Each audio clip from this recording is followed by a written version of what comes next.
মেঘ পার্কে এসেছে প্রায় 20 মিনিট হয়ে গেছে, এখনও আবিরকে কল দিতে পারছে না। বারবার ফোন হাতে নিচ্ছে, আবার রেখে দিচ্ছে। সূর্য পশ্চিম আকাশে অনেকটা হেলে পড়েছে। পল্লবিত আঁখিতে তাকিয়ে সে দৃশ্য দেখছে। মেঘ আচমকায় নড়ে চড়ে বসলো। এর মধ্যে মেঘের থেকে কিছুটা দূরে একটা বাইক এসে থামলো, কিন্তু মেঘের সেদিকে নজর নেই। মেঘ দীর্ঘ নিঃশ্বাস ছেড়ে ফোন হাতে নিয়ে আবিরের নাম্বারে কল দিল। হাঁটুর ওপর হাত রেখে ঝুঁকে ফোনের স্ক্রিনে তাকিয়ে মেঘ বারবার ঢোক গিলছে। আবির কল রিসিভ করলে কি বলবে মনে মনে তাই সাজাচ্ছে। আকস্মাৎ মেঘের ঠিক সামনে কেউ একজন দাঁড়াতে মেঘ আঁতকে উঠল। নীল রঙের একটা আবছায়া চোখে তাকাতে মেঘ মেরুদণ্ড সোজা করে বসতে বসতে সূক্ষ্ম নেত্রে তাকিয়ে নিল। ততক্ষণে আবির মেঘের সামনে হাঁটু গেড়ে বসে পড়েছে। আবিরকে দেখে চমকে উঠল মেঘ। মেঘের অবিশ্বাস্য চাউনি দেখে আবির মুচকি হাসল। আবিরের পরনে নীল পাঞ্জাবি, সানগ্লাস, বুকের ওপর পাঞ্জাবিতে ঝুলানো চুল দেখে বোঝা যাচ্ছে বাইক থেকে নেমে হাতে ঠিক করেছেন। ঠোঁটে লেগে আছে মায়াবী হাসি। আবির এক মুহূর্তে দেরি না করে মেঘের সামনে একগুচ্ছ সাদা গোলাপ ধরে নেশাক্ত কণ্ঠে বলতে শুরু করলো, তুমি আমার মন পিঞ্জরে নিপট অপ্রমাদিত থাকা এক অন্তশীল হীনত অনুভূতি রাজ্যে তৃষ্ণান্ত কাব্য।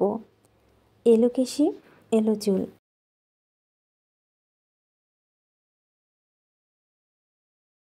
মেঘ দুহাতে মুখ চেপে ডাগর ডাগর চোখে আবিরের অভিমুখে তাকিয়েছিল। হার্টবিট বেড়েছে কয়েক গুণ। সেদিকে কোনো খেয়াল নেই। আবিরের প্রশ্নে চক্ষুদয় প্রশস্ত করে অবচেতন মনে চেঁচিয়ে উঠল, না, আমি মানি না। মেঘের চোখে মুখে অল্প বিস্তর ক্রোধের আভাস পাওয়া যাচ্ছে। আশেপাশে বসা 2-4 জন মেঘ আবিরের দিকে এমনভাবে তাকিয়ে আছে যেন মেঘ আর একটা চিৎকার দিলেই ছুটে আসবে। আবির আশেপাশে তাকিয়ে পরিস্থিতি বুঝে নিল। মেঘের মায়াবী 2 আঁখি আবিরের চোখে মুখে নিবদ্ধ। সকাল থেকে নেওয়া মানসিক প্রিপারেশনে সাজগোজ সব যেন বৃথা হয়ে গেল। মেঘ মুখ ফুলিয়ে শ্বাস ছেড়ে বলল, আপনি আমার সব প্ল্যান ধ্বংস করে দিতে পারলেন। আবির তখনও হাঁটু গেড়ে বসে আছে। হাতে থাকা সাদা গোলাপগুলো দিকে তাকিয়ে গলা খাকিয়ে দিয়ে আস্তে করে আবার বলল, আমি রূপকথার রাজকুমার হতে চাই না, শুধু তোর মনে রাজ্যে রাজা হতে চাই। Will you be my queen? Megh কাঁদো কাঁদো মুখ করে তাকিয়ে আছে। আবির বিরক্ত হয়ে ঠান্ডা কণ্ঠে হুমকি দিল, no problem. If you don't take the flowers I will give them to another girl, I will. কথাটা বলতে দেরি হয়েছে, কিন্তু আবিরের হাত থেকে মেঘের ফুল টেনে নিতে দেরি হয়নি। ফুলগুলো আলতোভাবে ছড়িয়ে পড়ে মেঘ হুঙ্কার দিয়ে বলল, ফুলও আমার, আর আপনি সহ আপনার রাজ্যও আমার। আপনার মনের রাজ্যে কেউ উকি দিতে পারবে না, এই আমি বলে রাখলাম। মেঘ রাগে ফোঁস করছে, মাথা নিচু করে ঘন ঘন শ্বাস ফেলছে। আবির নিঃশব্দে হেসে নিজের 2 হাঁটু ভর দিয়ে মেঘের উরুতে মাথা রেখে মেঘের চোখের দিকে তাকালো। মুহূর্তেই মেঘের রাগ আর অভিমান উধাও হয়ে গেছে। মেঘের হৃৎপিণ্ডের গতি অস্বাভাবিক জোরালো। হৃদয়স্পন্দের শব্দ বাহির থেকে শোনা যাচ্ছে। আনমনে হাতে ফুলগুলো বুকের সঙ্গে চেপে ধরে আবিরের দিকে তাকালো। আবিরের নেশাক্ত হাসিতে মন্দমুগ্ধ মেঘ। আবির অত্যন্ত মায়াবী কণ্ঠে বলল, মনের রাজ্যে উকি দেওয়ার তো দূর, আমার দিকে কেউ তাকানোর আগে বলে দেব, প্লিজ খালা, আমার দিকে তাকাবেন না। আমার ঘরে একটা পরীর মতো বউ আছে। বউটা যেমন কিউট তেমন হিংসুটে। আবিরের মুখে বউ শব্দটা শুনে মেঘ আশ্চর্য নয়নে তাকিয়ে আছে। অজানা শিহরের মন উড়ু করছে। বারবার কানে বাজছে, আমার ঘরে একটা পরীর মতো বউ আছে। অদ্ভুত অনুভূতি মনকে রাঙিয়ে দিচ্ছে। লজ্জা আবিরের চোখ থেকে দৃষ্টি সরিয়ে নিয়েছে অনেক আগেই, তবু বক্ষস্থলে ইতিহস্ততা কাটাতে পারছে না। আবির মেঘের উরু থেকে উঠে মেঘের ডান হাতটা নিজের কাছে টেনে নিল। আবিরের অনাকাঙ্ক্ষিত স্পর্শে মেঘের হাত সহ সম্পূর্ণ শরীরে কম্পিত হচ্ছে। আবিরের হাতটা শক্ত করে ধরে মৃদুভাবে চুমু খেয়ে মোলায়েম কণ্ঠে বলল, আজ থেকে আমি শুধু তোর। আমার ওপর তোর অধিকার সবচাইতে বেশি। তুই যখন যা বলবি তাই হবে, খুশি? আবিরের চুমোতে মেঘের শরীর ঝাঁকুনি দিয়ে উঠল। সেই দিন অর্ধঘুমে থাকায় আবিরের কপালে দেওয়া চুমোটা সেভাবে উপলব্ধি করতে পারেনি। তবে আজ মেঘ সম্পূর্ণ সজ্ঞানে আছে। মেঘ নির্বাক হয়ে বসে আছে। বহু চেষ্টা করেও গলা দিয়ে কথা বের করতে পারছে না। যেই আবির ভাইয়ের প্রণয়ের স্রোতে সর্বক্ষণ ভেসে যেতে চাই, সেই আবির ভাইয়ের প্রেমিক সুলভ আচরণ, আবেগময় কথা কোনো প্রতিউত্তর করতে পারছে না। মেঘ আকাশের দিকে তাকিয়ে দীর্ঘ নিঃশ্বাস ছাড়ল। চোখ নামাতেই নিজের কেনা লাল আর হলুদ গোলাপের দিকে নজর পড়ল। সহসা মনে পড়ে গেছে নিজের করা পরিকল্পনার কথা। মেঘ গুরুতর কণ্ঠে বলে উঠল, আপনি এটা কেন করলেন? আমি সকাল থেকে প্ল্যান করে ভাবিকে দিয়ে শাড়ি কিনিয়ে সেজে গুজে আসছি, আর আপনি আমার সব পরিকল্পনা নষ্ট করে দিয়েছেন। আপনি খুব পচা। আবির মেঘের হাত ছেড়ে বসা থেকে উঠে সরাসরি মেঘের দুপাশে বেঞ্চে হাত রেখে মেঘের দিকে ঝুঁকে দাঁড়ালো। মেঘ ঠোঁট উল্টে মনমরা হয়ে আবিরের দিকে চেয়ে আছে। আবির প্রশস্ত আঁখিতে তাকিয়ে নিরেট কণ্ঠে বলল, আমার এত বছরের অনুভূতি, আসক্তি আর সুদূর প্রসারিত পরিকল্পনা আপনি কেবল কয়েক ঘন্টা তছনছ করে দিয়েছেন। তবুও আমি চুপচাপ বসে দেখব? আপনি ভাবলেন কীভাবে? মেঘ নীরের দৃষ্টিতে তাকিয়ে শক্ত কণ্ঠ শুধালো, আমি এখানে আসছি এটা আপনি কিভাবে জানেন? আবির মুচকি হেসে বলল, সকালে আপনার হাবভাব দেখে সন্দেহ হয়েছিল। তানবীরকে কল দিয়েছিলাম, কিন্তু ও ফোন রিসিভ করেনি। 2:37 আপনি শাড়ি পরে বাসা থেকে বের হতেই আমার কানে খবর চলে গিয়েছিল। তানবীরকে কল দিতে দিতে এতবার জানতে পারলাম যে আমার সন্দেহ ঠিক ছিল। তানবীর বন্যাকে বলে ফেলেছে, মানে আপনার কানে কথা চলে গেছে। 3:16 ফুলের দোকানে ফুল কিনেছিলেন, আর আমি তখন শপিং মলে আপনার শাড়ির সঙ্গে ম্যাচিং পাঞ্জাবি খুঁজতে ব্যস্ত। আপনি এখানে এসে বসেছেন ঠিক 4:22-এ। তখন আমি রেডি হয়ে বেরিয়ে ফুল কিনতে যাচ্ছি। ফুল নিয়ে আসতে আসতে তাই একটু দেরি হয়ে গেছে। আপনি এত কিছু কিভাবে জানেন?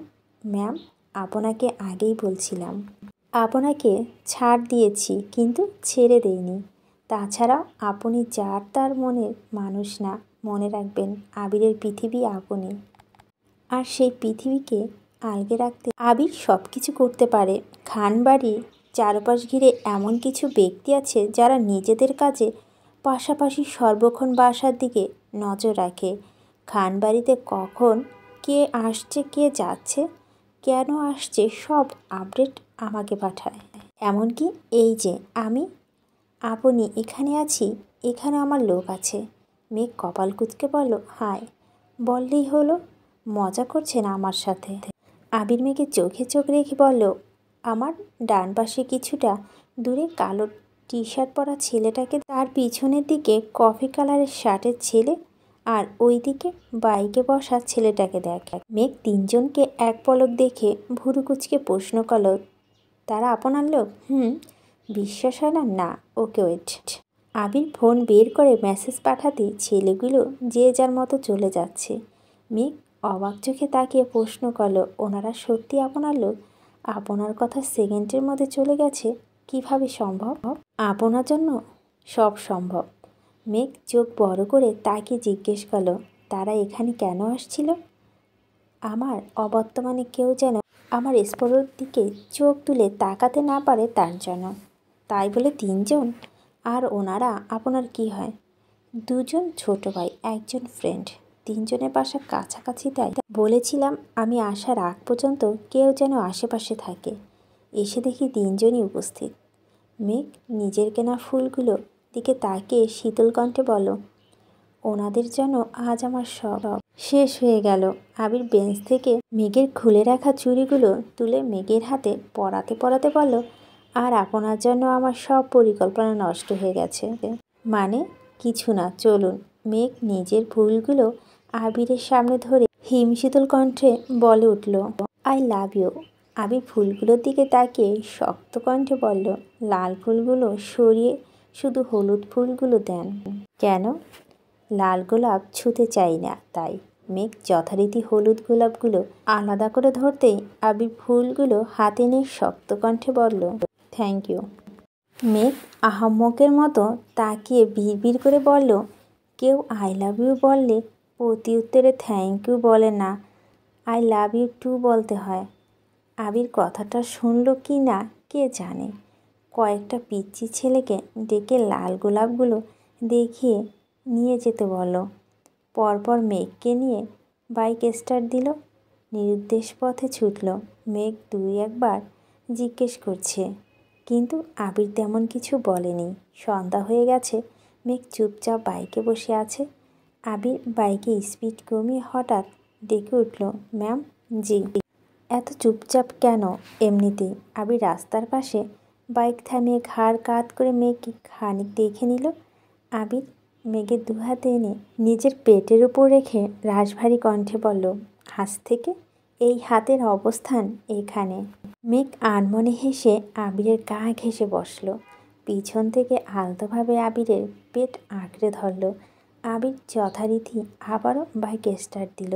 শহর থেকে বেরিয়ে অনেকটা রাস্তা গিয়ে আবির বাইক থামালো। আশেপাশে কয়েকটা দোকান ছাড়া তেমন ঘরবাড়ি নেই। একদম কোলাহলশূন্য পরিবেশ। আবির মৃদু হেসে বলল, 5 মিনিটের জন্য আপনার চোখ বেঁধে দিলে আপনি কি রাগ করবেন? চোখ কেন বাঁধবেন? সেটা 5 মিনিট পর বুঝবেন প্লিজ। মেঘ আশেপাশে তাকিয়ে দেখছে, এ কি অপরিচিত জায়গা, তারপরে আশেপাশে মানুষ তেমন নেই। আবিরের মুখের দিকে তাকিয়ে চাপা স্বরে বলল, ঠিক আছে। আবির একগাল হেসে মেঘের চোখ বেঁধে সঙ্গে সঙ্গে মেঘকে কোলে তুলে নিল। মেঘ আবিরের বুকে মাথা রেখে চুপ থেকে আবিরের হৃদয়স্পন্দ শব্দ শুনছে। 2-3 মিনিট পর মেঘকে একটা জায়গায় নামালো। মেঘের চোখ তখনও বন্ধ। চোখ থেকে কাপড় সরাতে মেঘ আশ্চর্যিত নয়নে তাকালো। এটা একটা বাসা, যার গেটের উপর লেখা স্পারোস ড্রিম হাউস। আবির অনুচ্চ স্বরে বলল, ম্যাম, আপনার গিফট। মেঘের বিস্ময় যেন কমছেই না।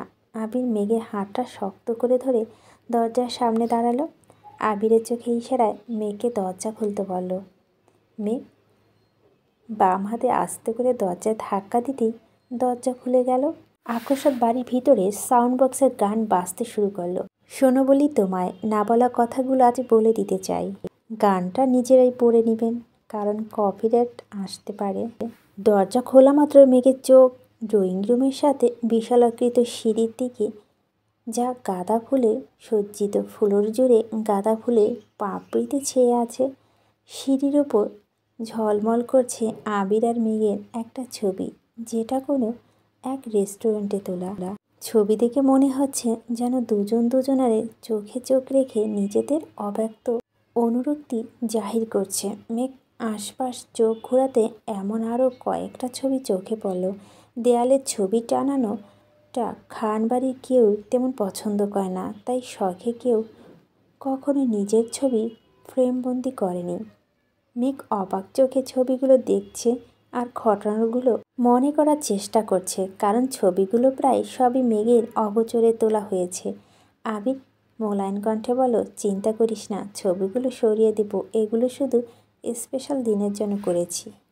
ছবিগুলো থেকে মেঘের দৃষ্টি সরালো। আবির মেঘের হাতটা আরও একটু শক্ত করে ধরে পা বাড়ালো। মেঘ তখন নির্বাক। এই জীবনের সেরা সারপ্রাইজটা পেয়েছে সে। বাকরুদ্ধ মেঘ এক হাতে আবিরের দেওয়া গোলাপগুলো শক্ত করে ধরে আবিরের অভিমুখে চেয়ে তাকে অনুসরণ করলো। সাউন্ড বক্সে তখন গান বাজছে। আকাশের ওই নীল ঠিকানায় মেঘেরা সাদা ডানা ছড়ায়। কিছুটা সামনে এগোতে সিঁড়ির উপরে দিয়ে 20-30 জন হাতে ফুলের পাপড়ি সমেত উপস্থিত হলো। সবাই একসঙ্গে বলে উঠল, welcome to your dream house madam. আকস্মিক ঘটনা মেঘ কিছুটা ভরকালো। সঙ্গে সঙ্গে কেঁপে উঠল মেঘের ছোট্ট দেহ। মেঘের কয়েকজন মোটামুটি চিনে, তবে বেশিরভাগ আবিরের অফিসের স্টাফ। মেঘ আনমনে রাকিব ভাইয়া রাসেল ভাইয়াদের খুঁজল, কিন্তু তারা এখানে নেই। আবিরের কর্মকাণ্ডে মেঘ পদে পদে আশ্চর্যিত চূড়ায় পৌঁছে যাচ্ছে। মনে হচ্ছে চলমান অস্থিরতা এখন আরও বেশি কাজ করছে। আবিরের মেঘের হাত থেকে ফুলগুলো নিয়ে সিঁড়ির পাশে রেখে আকস্মাৎ মেঘকে কোলে তুলে নিল। অমনি মেঘের নিঃশ্বাস আটকে গেছে। আতঙ্কিত হয়ে মেঘ অতর্কিতে আবিরের পাঞ্জাবির কলার খামচে ধরল, শক্ত করে চোখ বন্ধ করে নিল। আবির মুচকি হেসে সিঁড়ির দিকে পা বাড়ালো। মস্তিষ্ক ক্ষণিকের জন্য আবেগশূন্য হয়ে গেছে। গাঁদা ফুলের পাপড়ি মেঘের চোখে মুখে বাড়ি খাচ্ছে। আকাশচুম্বু লজ্জা আর ইতিহস্ততায় মেঘ চোখ খুলতে পারছে না। ইচ্ছে করছে সব কিছু ছেড়ে ছুটে কোনো এক অন্ধকারচ্ছন্ন ভূখণ্ডে পদার্পণ করতে। আবির যেতে যেতে তার পিএসকে উদ্দেশ্য করে থমথমে কণ্ঠে বলল, মিরাজ, সবাই খাবারের ব্যবস্থা করো। জি ভাই। মেঘ হুট করে নেওয়া সিদ্ধান্ত আবির সব কিছু এলোমেলো হয়ে গেছে। না পারছিল মেঘকে আটকাতে, আর না পারছিল নিজের পরিকল্পনা বাস্তবায়ন করতে। তাই বাধ্য হয়ে অফিসের স্টাফদের নিয়ে সব কিছু গুছাতে হয়েছে। তাদের খুব ইচ্ছে ছিল মেঘকে ফুল ছিটিয়ে ওয়েলকাম করবে, তাই আবিরও তেমন আপত্তি করেনি। আবিরের নিষ্পলক দৃষ্টি আটকে আছে মেঘের লজ্জা ললিত ধৃষ্টতায়। মেঘের চোখ তখন বন্ধ। আবিরের উষ্ণ শ্বাস আষ্টে পড়ছে মেঘের গায়ে।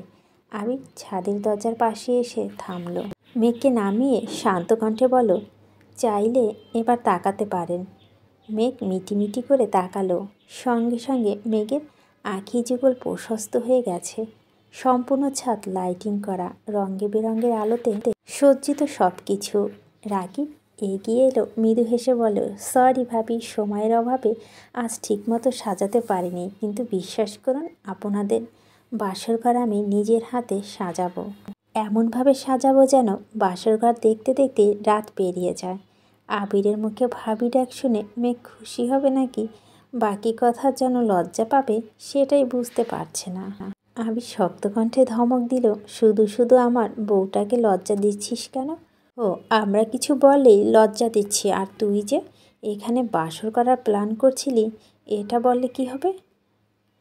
আবির চোখ রাঙিয়ে পরপর মেঘের দিকে তাকিয়ে শান্ত কণ্ঠে বলল, বিয়ে করে রাকিবের মাথা নষ্ট হয়ে গেছে। তুই কিছু মনে করিস না, চল ওইদিকে। সাউন্ড বক্সে একই গান বারবার বাজতেছে। সারসাগর আর 13 নদী পার হয়ে তুমি। ছাদের একপাশে যেতে মেঘ আরেক দফায় বিস্মিত হলো।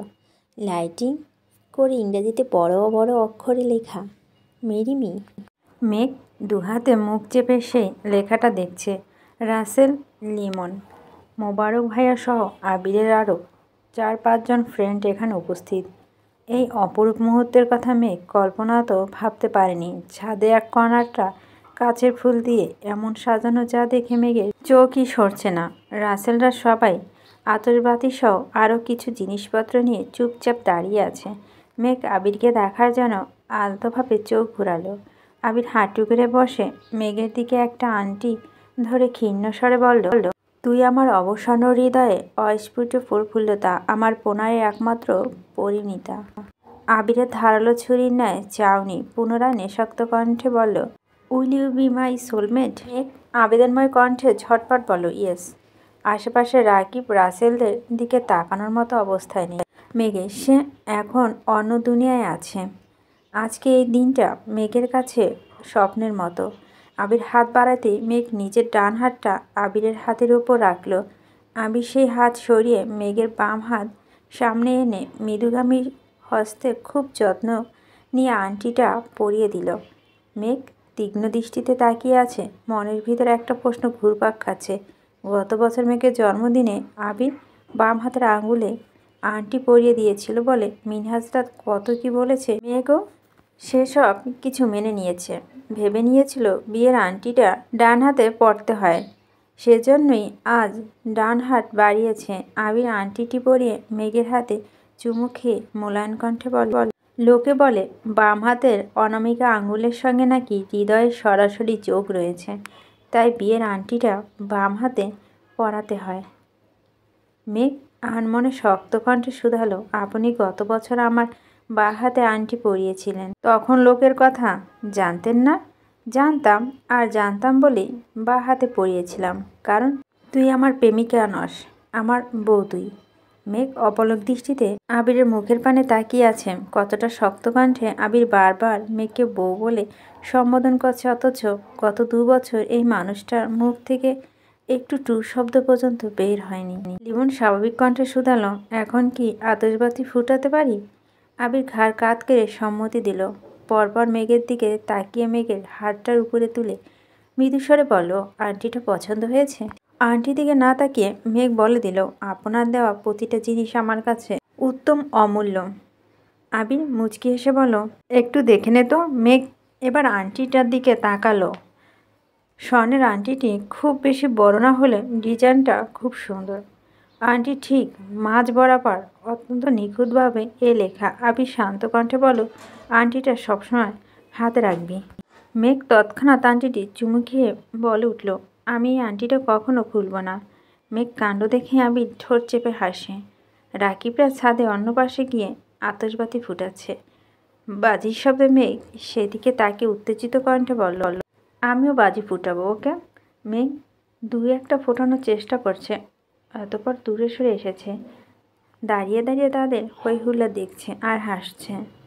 এখনও আরও অনেক বাজি ফুটানো বাকি। আবির আচমকা মুখ ফুলিয়ে শক্ত কণ্ঠে বলল, তোরা এখন নিচে যা, আমার ওর সঙ্গে কথা আছে। মোবারক হেসে বলল, শেষ করে চলে যাব। কয়টা বাজে দেখেছিস? এক্ষুনি যা। তারাও আর কোনো কথা বলেনি, জিনিসপত্র নিয়ে নেমে যাচ্ছে। আবির ছাদের দরজা লাগাতে গেল।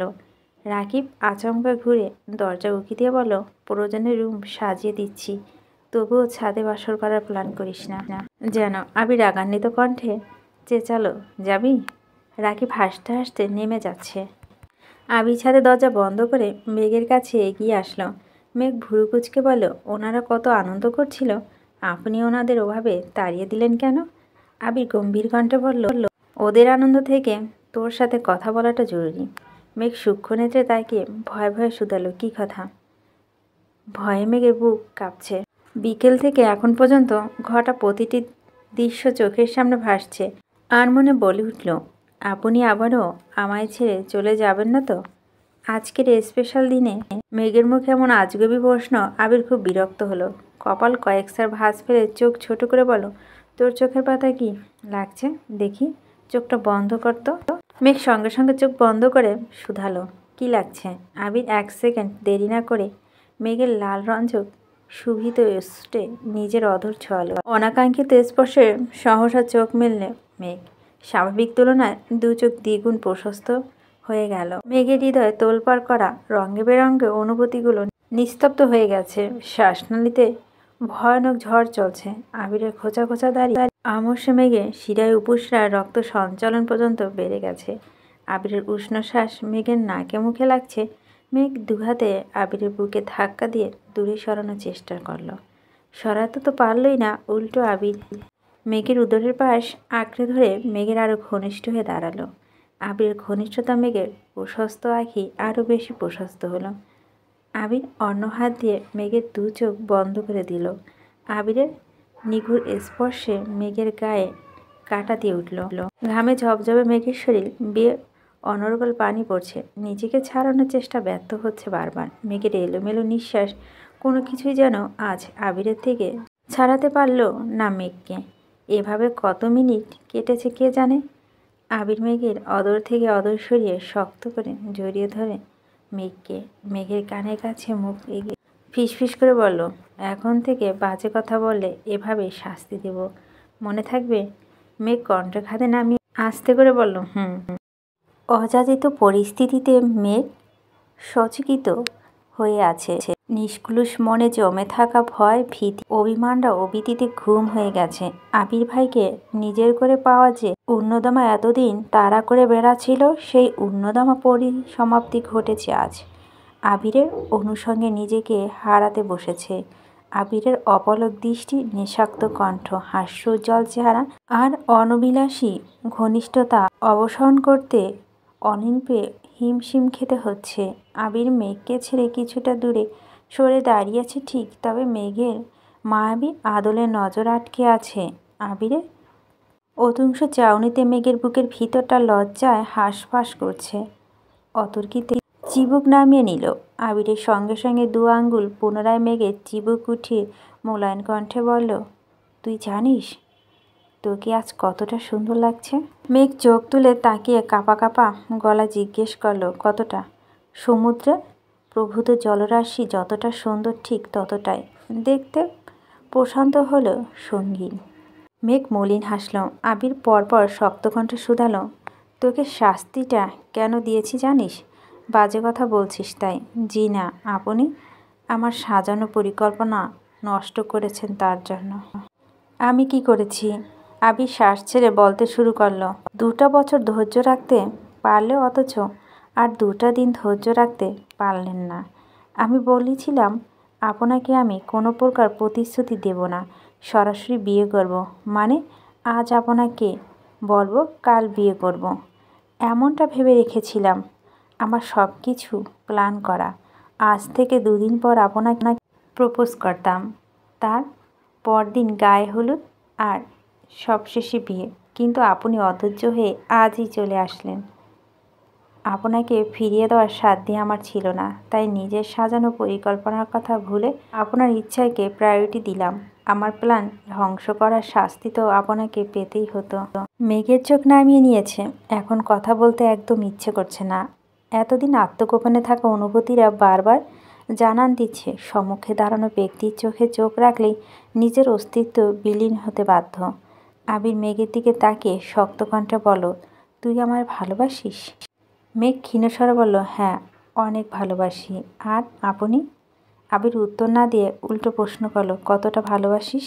যতটা ভালোবাসলে আপনার হৃদয় প্রতিটা অনুনাদে আমার নাম শোনা যাবে, ঠিক ততটা ভালোবাসি। আমার জন্য সব করতে পারবি? মেঘ কপাল কুঁচকে বলল, সব পারবো, কিন্তু আপনাকে ছাড়তে পারবো না। আজ যদি আবির অথবা পরিবার, 2টা থেকে যে কোনো একটা বেছে নিতে বলা হয়, তুই কি করবি? বেছে নিতে পারবি আমাকে? মেঘ শীতল চোখে তাকে ভেজা কণ্ঠে বলল, পারবো। আবির মলিন হেসে শুধালো, যদি বলা হয় আবিরকে ছাড়তে হবে তখন? মেঘ অতর্কিত আবিরকে জড়িয়ে ধরে কাঁদতে কাঁদতে বলল, আমি আপনাকে ছাড়তে পারবো না প্লিজ। আর যাই বলেন আমি সব জেনে নিব। বাসায় মেনে না নিলেও সারা জীবন আপনার সাথে থেকে যাব, তবুও কারো কথা আপনাকে ছাড়তে পারবো না। আবির মেঘের চোখ মুছে ধীর কণ্ঠে বলল, কাঁদতে বারণ করেছিলাম না তোকে? মেঘ ভেজা কণ্ঠে বলল, বাসায় কি কোনোভাবেই আমাদের মেনে নিবে না? আবির দীর্ঘশ্বাস ছেড়ে বলতে শুরু করলো, শুধুমাত্র বাসায় মানানোর চেষ্টা। গত 3 বছর যাবৎ অক্লান্ত পরিশ্রম করে যাচ্ছি। আমি আমার বাবা মায়ের একমাত্র ভরসা। ওনারা আমাকে অনেক ভালোবাসে। একমাত্র দায়িত্বশীল ছেলে হিসেবে আমাকে আজীবন ওনাদের পাশে থাকতে হবে। আমি স্বেচ্ছায় কোনোদিনও আব্বু আম্মুর সাথে সম্পর্ক নষ্ট করব না। 3 বছরে আমি আমার যতটুকু দিয়ে চেষ্টা করেছি, এখনও করছি, শুধুমাত্র ওনাদের চোখে যোগ্য হওয়ার জন্য। প্রাইভেট কার কিনেছি, আলাদা কোম্পানি দাঁড় করিয়েছি, বাসা পর্যন্ত করেছি। ওনারা যোগ্যতা চাইলে আমি আজ জোর গলায় বলতে পারবো, হ্যাঁ আমি তোর জন্য যোগ্য। তোকে পাওয়ার জন্য ওনারা যদি শর্ত দেন, আমি আব্বু চাচু দেওয়া যে কোনো শর্ত মেনে নিতে রাজি। তবুও তোকে আমার লাগবে। কিন্তু ওনারা যদি আমাদের সম্পর্ক মেনে না নেয়, তোকে ছাড়ার কথা বলে, তখন আমি চুপ থাকতে পারবো না। পরিস্থিতি যদি এমন হয় যে বাসা থেকে বেরিয়ে আসতে হয়, আমি চুপচাপ বাসা থেকে বেরিয়ে আসব। কিন্তু তোকেও তখন আমার সঙ্গে বেরিয়ে আসতে হবে। বিশ্বাস কর, আমি তোকে কষ্টে রাখবো না, আর তোকে পরিবার থেকে বিচ্ছিন্ন করব না। কারণ আমি জানি আমার থেকে তোর অনেক বেশি আবেগ জড়িয়ে আছে ওই বাসায়। কিন্তু কি করব বল, আমার যে তোকে লাগবেই লাগবে। বাসায় মেনে না নিলেও হয়তো কয়েকটা দিন একটু দূরে থাকতে হবে, তারপর আমি সব ঠিক করে দিব। জাস্ট কয়েকটা দিন। ফুপির মতো 28 বছরের পরিবার ছেড়ে থাকতে হবে না তোকে। আব্বু ছাড়া বাকি সবাইকে মানিয়ে নিতে পারবো। হয়তো আব্বু একটু ঝামেলা করবে, তবে যাই হোক, আজ তোকে আমার সাথে থাকতে হবে। থাকবি তো? মেঘ ঠান্ডা কণ্ঠে বলল, থাকবো। প্রায় 1 ঘন্টার সময় নিয়ে আবির মেঘকে বুঝিয়েছে কি কি করতে হবে, কি বলতে হবে, সব বুঝিয়ে দিয়েছে। ততক্ষণে এশার আজানের সময় হয়ে গেছে। আবির পকেট থেকে ফোন বের করে সময় দেখে নিল। বিকেল থেকে এ পর্যন্ত 24টা কল আসছে। ফোন সাইলেন্ট থাকায় টেরই পায়নি। তানভীর কলের পর কল দিচ্ছে। মেঘকে নিয়ে ফিরলে বাসায় যেতে হবে। এদিকে আলী আহমেদ খান, মোজাম্মেল খান, ইকবাল খান 3 জন মিলে অনেকগুলো কল দিয়েছে। দুপুরে মিটিং শেষে সিফাতের সঙ্গে আবিরের খুব রাগারাগি হয়েছে। আর এইটুর জন্য হাতাহাতি হতে যাচ্ছিল। সিফাতের চালচলন আবিরের একদম পছন্দ না। ছেলেটা যতই ভালো সাজার নাটক করুক না কেন, আবিরের সামনে বারবার ধরা পড়ছে। কিন্তু আলী আহমেদ খানের চোখে সিফাত খুবই ভদ্র ছেলে। আজ সকালে Ali Ahmed Khan laptop সিফাতকে family photo দেখাচ্ছিলেন। আবির অফিসে ঢুকতেই সিফাতের কণ্ঠে ফোন আসে। মেঘ তো মাশাআল্লাহ অনেক সুন্দর হয়েছে। বিয়ে দেননি কেন এখনও? একদিন সময় নিয়ে মেঘকে দেখতে যাব, সাথে সবার সাথে পরিচয় হয়ে আসব। আলী আহমেদ খান কথাটা তেমনভাবে গুরুত্ব না দিলেও আবিরের শরীর আগে জ্বলছিল। আব্বুর সামনে কিছু বলতে পারছিল না, আবার চুপও থাকতে পারছিল না। তার উপরে মিটিং থেকে বের হতেই দেখল সিফাতের ফোনের স্ক্রিনে আবিরদের ফ্যামিলি ফটো থাকায় মেঘের ছবিটা বড় করে দেখছে। ওই ছবি দেখে আবিরের মেজাজ তুঙ্গে। রাগে চিৎকার করতে সিফাতের ছবি কেটে দিয়েছে। ইকবাল খান দ্রুত ছুটে আসেন। উনি কিছু না বুঝলেও আবিরের অগ্নিমূর্তি ধারণকৃত রূপ দেখে টেনে হিঁচড়ে আবিরকে সরিয়ে নিয়ে গিয়েছিলেন। আলী আহমেদ খান তখনও নিশ্চুপ ছিলেন। সব কিছুতে ওনার মনে হচ্ছিল আবির সিফাতকে জব দিতে নিষেধ করেছিল, আর সেই ক্ষোভেই সিফাতের সাথে রাগারাগি করে। তার উপরে আলী আহমেদ খান বলে বসেন সিফাতকে বাসায় থাকার ব্যবস্থা করে দিবেন। এই কথা শুনে আবিরের রাগ 3 গুণ বেড়ে গেছিল। আলী আহমেদ খানের সাথে রাগারাগি করে আবির তখনই অফিস থেকে বেরিয়ে আসলো। নিজের অফিসে এসে ক্যাবিনে বসা 10 মিনিটের মধ্যে কল আসে মেঘ শাড়ি পরে বাসা থেকে বেরিয়েছে। একে আব্বুর উপরে মেজাজ খারাপ, সব কিছু মিলিয়ে বিরক্ত। তার উপরে মেঘের আকস্মিক কর্মকাণ্ড অনিচ্ছা সত্ত্বেও প্রেয়সীর কথা ভেবে বেরিয়েছিল, আর এখনও হাসি মুখে মেঘকে সময় দিচ্ছে। তবে সে বিকেলে থেকে ফোন সাইলেন্ট করে রেখেছে। আজ যা হবে খান বাড়িতেই হবে। আবির মেঘের সাথে কথা শেষ করে মেঘকে নিয়ে নিচে আসলো। ততক্ষণে স্টাফদের প্রায় সবাই চলে গেছে। মিনাজ আর তার 2-3 জন ফ্রেন্ড বসে আছে। আবিরদের নামতে দেখে শান্ত কণ্ঠে বলল, ভাইয়া সবার খাওয়া দাওয়া শেষ, ওনারা যে যার মতো চলে গেছে। আবির ঠান্ডা কণ্ঠে বলল, আচ্ছা রাকিবরা কোথায়? মিরাজ রাজবাড়ি কণ্ঠে বলল, রিয়া ভাবি কল দিয়েছিল, উনি বোধহয় অসুস্থ। রাসেল ভাইয়াকে নিয়ে তাড়াহুড়া করে বেরিয়ে গেছেন। কল দিয়েছিলাম, রিসিভ করেনি। ওহ, রাকিবরা খেয়েছে? হ্যাঁ হ্যাঁ, সবার খাওয়া হয়েছে। তোমরা খেয়েছো? না ভাইয়া, তোমরা খাওয়ার পর খাবো। আবির স্বাভাবিক কণ্ঠে বলল, খেয়ে নিলেই পারতে। আবির মেয়েকে খাবার রেডি করে দিচ্ছে। আজকে সব খাবার রেস্টুরেন্ট থেকে আনানো। সন্ধ্যার দিকে মিরাজের ফ্রেন্ডরা বাসায় নিয়ে আসছে, সাথে 1 টাইম প্লেট আর গ্লাস নিয়ে আসছিল। মেয়েকেও সেই প্লেটে খাবার দিয়েছে আবির। মিরাজ আরও ফ্রেন্ডরা ছাদে গেছে। মেঘ জিজ্ঞেস করলো, আপনি খাবেন না?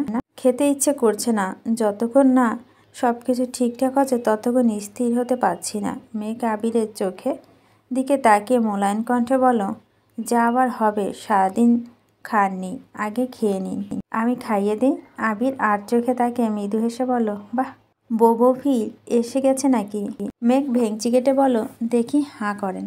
আবির কথা না বাড়িয়ে চুপচাপ খেয়ে নিল।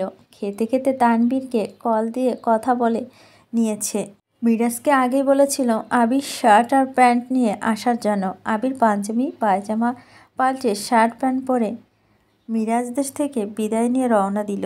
আজ মিরাজটা এখানেই থাকবে। আগামীকাল তানবীর এসে সব কিছু গুছিয়ে রেখে যাবে। যাওয়ার আগে মেঘ হলুদ আর সাদা সবগুলো গোলাপ একসঙ্গে শপিং ব্যাগ করে নিয়ে গেছে।